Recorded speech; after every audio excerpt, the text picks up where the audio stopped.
ñu nekk nii donc moom moo nekk ci seen ndodd di diis na lool ci ñoom ñëwaat na ci bu baax a baax lu tax mu wax lu ni mel moom Walf Quotidien kii di Babacar Gaye nekk ancien DIRCAP adjoint donc bu Wade ñëwaat na ci mu ni la fonction est dévoyée fonction bi daal dañ ko daal di dévoyer un militant qui n'a aucune qualification particulière daanaka ñoom la ñuy jël leen def ay chargé de mission il peut gagner jusqu'à 500 000 francs CFA le mois loolee di li nga xamante ni manees na ko ca daal di yokk ñëwaat na ci mu ngi ci page 3 bu Walf Quotidien bu tey bi waaye des na ci accord West Ham ak El Hadj Malick Diouf la nouvelle donc vie anglaise bi nga xam moo ngi koy daal di xaar fële ci Angleterre ñëwaat na ci bu baax a baax un salaire entre 23 et 30 millions de francs CFA par semaine loolee moo koy xaar moom El Hadj Malick Diouf député Thierno Alassane Sall ci biir Walf Quotidien Alassane Sall donc di tacler le parti au pouvoir ce clan ne croit ni en la démocratie ni en l'indépendance de la justice ne daal ñiy gëmuñu démocratie gëmuñu justice bu moom boppam moom Thierno Alassane Sall ci biir Walf Quotidien bu tey bi la ñëwaat na ci bu baax a baax donc ci li nga xamante ni moom moo di xalaatam ci nguur gi xëyu ndaw du ministère donc de la santé 7 mois sans salaire pour 587 agents yoo xamante ni ñoo nga fa ñëwaat na ci bu baax a baax juróom-ñaari weer yoo xam ne jotuñu seen salaire enquête quotidien ci Yaas ak Expresso la xëy éjecté donc du réseau 5G ce que l'État leur reproche leen nguur gi di reproché ñoom ñooñu di Yaas ak Expresso donc génne nañ leen ci réseau 5G boobee plusieurs manquements graves yoo xamante ni dañ ko daal di relever dans l'attribution des fréquences 5G ci Free ak Expresso. L'État donc parle de violation du code des communications électroniques ak li jëm ci wàllum distorsion de concurrence donc à titre de comparaison Sonatel daal di débourser lu tolloog 34,5 milliards de francs CFA soit 212,6 millions de francs CFA par méga de 212,5 millions par mégahertz contre 150 millions pour Free donc mu nekk loo xam ne daal jàpp nañ ñi dafa daal di néew loolu ñëwaat na ci bu baax a baax ci coow loolu le moom yi di enquête quotidien Le Soleil national ci au chevet des familles endeuillées fële ca Cambérène daal di ñëw ñi nga xamante ni daal ñoom ñooy les promesses du premier ministre moom ginnaaw ba mu demee ci ñi nga xamante ni daal njort nañu ci bavure policière la ñu daal di ñàkkee seen bakkan donc moom yëkkati na fa ay promesse moom mii di premier ministre foofu ba mu demee jaale ji woon famille yi nga xam ni ñoom ñoo ci ñàkk seen ay doom ñëwaat na ci bu baax a baax moom Le Soleil ci njaal googule ak kaddu yi nga xamante ni yëkkati na ko fa au-delà donc de la compassion daal nay promettre une réforme de l'administration de façon générale ba noppi di annoncer un nouveau programme boo xam ne dina permettre ñu daal di revoir ba noppi di repenser la formation des forces de défense et de sécurité moom Ousmane Sonko une enquête boo xam ne bu indépendante daal nañ koy daal di démarrer depuis que l'affaire a éclaté une assistance donc promise aux familles des défunts morts de vieux Talla Keita fële ci Rosso itam ñaat na ci bu baax a baax une délégation boo xam ne ni gouvernement bi daal na koy présenter daal na koy fay yebal ngir ñu daal di présenter seen ay condoléances à la famille ñëwaat na ci bu baax a baax moom Le Soleil national Sud Quotidien ci violence policière yi la daal di xëy violence policière présumée avec mort d'homme l'État donc ñu ngi enquête de panacé jamono ji ñoom itam ñu nga ca loole donc mu nekk coow loo xam ni lëmbe na Sénégal ci semaine bi ñu génn armée nationale ak de nouveaux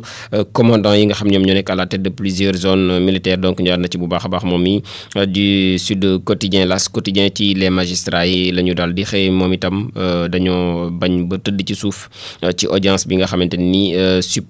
audience supposée bu premier ministre ci jëmale ko ci Union des magistrats du Sénégal ñoom nee nañ dañoo dàq lettre ba boobee nga xamante ni moom la ñu leen doon mooy sàkkuteefu njiitu ministre yi di Ousmane Sonko. donc L'As Quotidien ci la daal di xëy mu ni nag la primature daal nañu démentir avoir sollicité une audience avec l'UMS ñoom primature démentir nañ ñi defuñu benn lettre d'audience jëmale ko foofee ci UMS ñoom magistrats yi aussi exhibé le message du conseiller en communication du premier ministre ñoom génne nañ message bi nga xam ni conseiller en communication bu premier ministre moom moo ko daal di envoyé UMS boobule ñoom génne nañ ko ñoom ñii di magistrats yi ginnaaw démenti googu la ñëwaat na ci bu baax a baax moom L'As Quotidien Le Quotidien itam ci ci après les attaques donc du leader de Pastef ñoom l'union des magistrats du Sénégal rejeté nañ la métendue de Sonko ginnaaw bi ñu leen tàllale loxo ngir ak waxtaan dañoo bank loxo googule donc les magistrats refusent de rencontrer le PM mu ngi ci page 2 bu Le Quotidien. Les Échos yéen kaay ci attaque contre Badara Gadiaga la daal di xëyee Thierno Alassane Sall tire sur Sonko et Pastef moom la mu leen xamal lépp moom itam ma ngi koy daal di génne. Pastef pense que l'état de droit est une fiction et n'évoque donc elle n'évoque que lorsqu'il qu'il sert ses intérêts ou ceux de son groupe de son gourou loolee di kaddu yi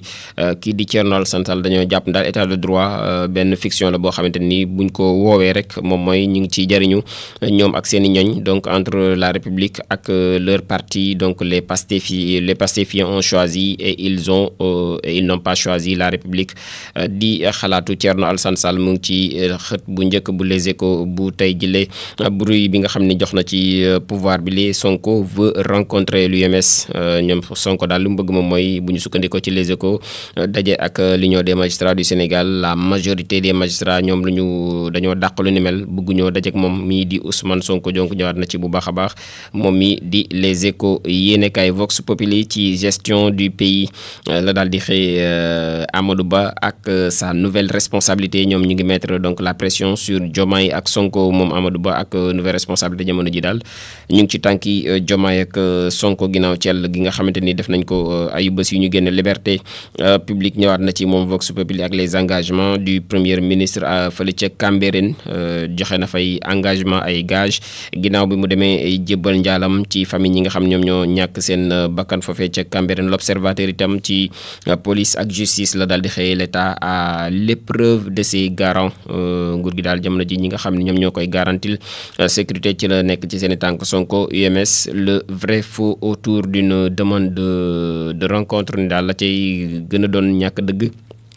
ci demande bu rencontre boobee muy ndaje mi nga xamante ni nee nañ Sonko moom moo ko sàkku woon jëmale ko ci union des magistrats du Sénégal. ñëwaat na ci bu baax a baax moom mii di l'Observateur. moom l'Observateur des na ci entretien bi nga xam ni seq na ko Serigne Saliou Njurul Thioune moom héritier bu Cheikh Béthio Thioune la donc héritier de Cheikh Béthio. Je vis dans la précarité ne daal moom càag ndool lay daal di dund. je suis à bout sës na li muy réclamé daal mooy wàllam donc du xaarati lenn lundi bu tey jii dina saisir le juge donc certains préfèrent souffrir en silence moom du ko daal di def moom mi di Serigne Saliou Njurul Thioune ñëwaat na ci bu baax a baax moom l'Observateur. ci lu ni mel itam des na ci li nga xamante ne aussi moom moo di Louis Lamotte bi nga xam ne nga alerté mu ni nag faaw ñu tenir ab AG le 2 août loolee c'est irresponsable. tenir donc l'AG le 2 août serait irresponsable. on joue la qualification pas des élections mu ngi wax ci wàllum fédération bi donc moom mi di Louis Lamotte ñëwaat na ci bu baax a baax moom l'Observateur. L'info yéenekaay itam dem na ci prévalence d'un fléau silencieux bi nga xam ne ma nga am fële ca Médina daanaka li ko gën a étouffé moom mooy tuberculose di sëqat su bon si jàpp nañ daal ma ngi fay law ndànk-ndànk. donc la Médina a enregistré 947 cas ci atum 2024 ci wàllum tuberculose soit près du double des cas signalés à Pikine. fële ca Guédiawaye itam 484 cas yu tuberculose kon ñu maytu bu baax a baax ndax ma ngay law moom tuberculose boobee bu ñu sukkandikoo ci l'info yéenekaay mu ngi ci page 4 ak 5 bu journal bu tey bi la. l'évidence ci pôle judiciaire financier la daal di xëyee un ancien d'âge et maire donc du Waalo dans le viseur nekk na ancien d'âge nekk it maire bu Waalo jamono ji mu ngi ci gëtti donc way takk der yi moom ñëwaat na ci bu baax a baax moom mi ci gëtti pôle judiciaire financier bi nga xam moom mooy saytu lépp luy jëm ci wàllu moomeelu réew mi. donc l'évidence ci la daal di xëy xaatim justice financière bi ak les avocats de Khadim Ba ñoom ñi ngi dénoncé un acharnement judiciaire ci donc dossier google. au-delà aussi de l'évidence des na ci ngir yàlla laisser notre Tadja Bonne en paix donc ci tamxarit bi entre autres points bi nga xam ni mu ngi ci xët bu njëkk tey bu l'évidence. Tribune des na ci ginnaaw ces attaques donc contre la justice vers une rencontre UMS Sonko muy samp ab laaj ndax loolee dina amam det le premier ministre va-t-il s'excuser ou encore savonner les juges donc moom Tribune tey benn série de questions la daal di xëyee ci Ousmane Sonko Union des magistrats du Sénégal mu ngi ci xët bu njëkk bu journal bi di Tribune. Cheikh Tidiane Gadio itam di dénoncer di cracher sur le dialogue donc national ce n'est pas un dialogue c'est un aveu d'échec loolee la wax moom Cheikh Tidiane Gadio mu ngi ci xët bu njëkk bu journal bi di Tribune quotidien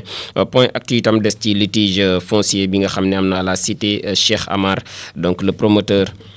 di fouler au pied le contrat donc ba noppi di mettre en ba noppi nekk maire ba foot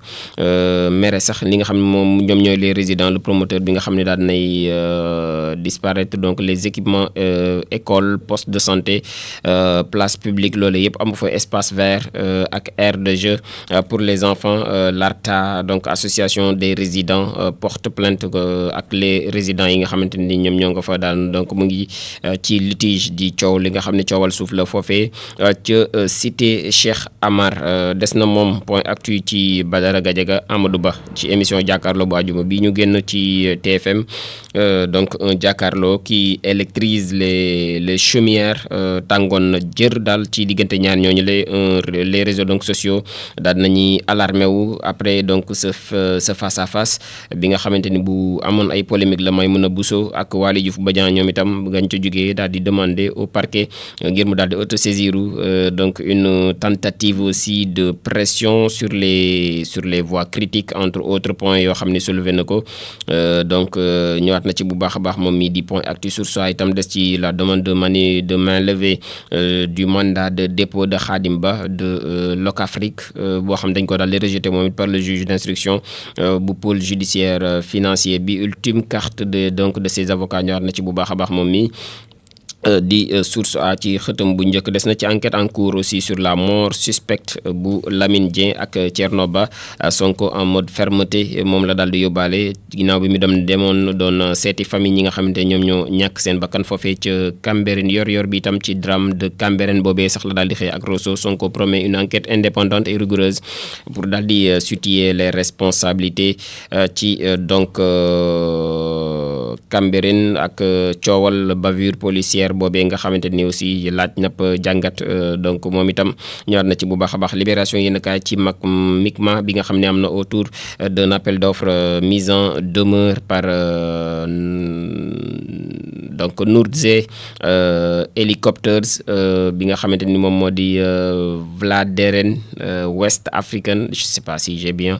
prononcé waaye Woodside moom mi ngi sous la menace d'un nouveau front moom Woodside ñu liñ koy tudd bari na lool donc mi ngi ci beneen front boo xam ne ñu ngi koy daal di tudd ci wàllu woowu lay ñëwaat na ci bu baax a baax ci coow loolu le moom mii di libération yéen kaay réew mi quotidien itam des ci débat politique sénégalais bi 100% haineux nii la ko daal di titré ne daal ak mbañeel bari na ca lool Waly Diouf Bodian di woowaat le procureur ngir mu daal di autosaisiru ginnaaw ay propos yi nga xam ni Badara Gadiaga jàpp ne da koo yëkkati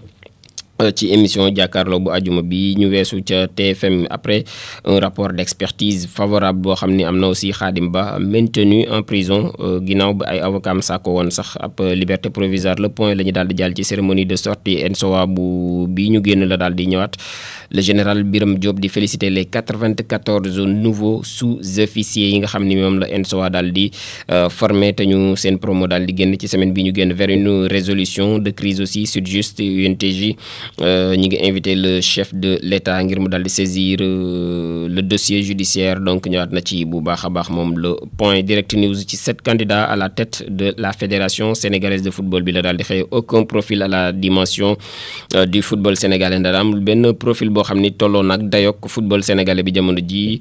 donc ñëwaat na ci bu baax a baax moom ci 7 candidats yi nga xamante ni jamono ji ñoom ñooy di concourir ngir daal di nekk ci bopp fédération sénégalaise bu football bi la ñuy jeexal ak tàggat yaram door ko ak record bi ñëw ci Souleymane Diawara moom ancien international sur l'élection à la fédération sénégalaise de football mu ni nag l'ancienne équipe a fait son temps ni daal équipe bi fi nekkoon muy bu maître Augustin Senghor bi def nañ seen temps donc il faut une nouvelle génération de dirigeants loolee cadre la xalaatu Souleymane Diawara la. Si j'avais la possibilité je voterai sans hésiter pour wax na ka muy votel bu amoon possibilité moom Souleymane Diawara ñëwaat na ci bu baax a baax moom record. Tribune Sport itam des na ci CAN féminine 2025 ak Sénégal bi nga xamante ni daanaka boucher rek la daal di def da koo lanc ñoom RD Congo may ñu leen dara démb 4-0 la gaynde yu jigéen ñi gagné waa équipe bu RDC Congo donc ñëwaat na ci bu baax a baax moom Tribune Sport des ci ginnaaw victoire aussi bu poulain bu Modou Lo bi Général Malika descend Gora Sock et défi Franc moom Franc la bëgg moom mi di général bu Malika ginnaaw ba mu gagné Gora Sock démb ci lamb ju am solo ji nga xam ne amoon na fële ci arène nationale point actu sport yi te des na ci Bayern Munich ak grave blessure bu Jamal Musiala mi ngi provoqué nag une crise donc blessure bu méttee métti la am moom mi di Musiala niki samedi bi nga xam ne moom la ñu daal di génn ci diggante Paris Saint-Germain ak Bayern ñeel coupe du monde quart de finale bu coupe du monde des clubs bi CAN féminine 2024 ak les Lions en état de grâce écrase la RD Congo pour leur entrée en lice Rewmi quotidien sport plus ci CAN féminine boobu atum 2024 la xëy les Lions écrase la RD Congo 4-0 Everton Idrissa Gueye prolonge son contrat ak waa Everton google moom mii di Idrissa Gana Gueye donc mu nekk li tënk tey xët bu njëkk bu quotidien national yi